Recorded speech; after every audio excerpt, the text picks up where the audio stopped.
Une bonne façon de fidéliser vos employés, c'est de les intégrer à l'actionnariat de votre entreprise. Je sais que cette solution peut paraître intense pour certains, mais il y a vraiment façon de le faire qui vont protéger vos intérêts.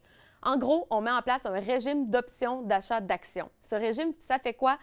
C'est qu'on va vraiment intégrer, on va viser une certaine catégorie d'employés, souvent les employés clés, les employés que vous avez depuis un certain temps, et on va déterminer le pourcentage d'actions que vous êtes prêt à leur concéder et on va diviser entre les employés ciblés le pourcentage que vous voulez leur donner.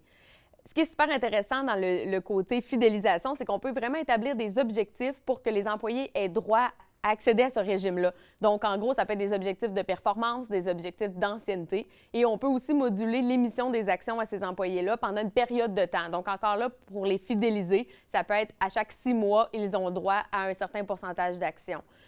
Souvent, ça fait peur parce que les gens pensent qu'on va donner le contrôle de notre entreprise. Mais en ayant justement bien ciblé d'avance le pourcentage qu'on donne, déjà, ça rassure l'entrepreneur.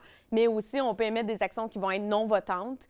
Et aussi, on encadre le tout vraiment avec une bonne convention entre actionnaires qui va aussi prévoir les cas où un employé quitte l'entreprise. On ne voudra pas nécessairement, évidemment, les garder, dans ce cas-là, actionnaires de l'entreprise. C'est vraiment intéressant. C'est une formule là, qui est vraiment un succès pour les entrepreneurs. Et aussi, ce qui est intéressant dans ce régime-là, justement, c'est que en leur donnant des objectifs concrets à atteindre, on va vraiment mobiliser les équipes, les fidéliser et ça va développer leur côté entrepreneur aussi, ce qui est super intéressant à avoir dans notre équipe. Donc, protégez-vous bien avec une bonne convention entre actionnaires et parlez de ça avec votre avocat et votre fiscaliste pour que ça soit vraiment monté dans les règles de l'art.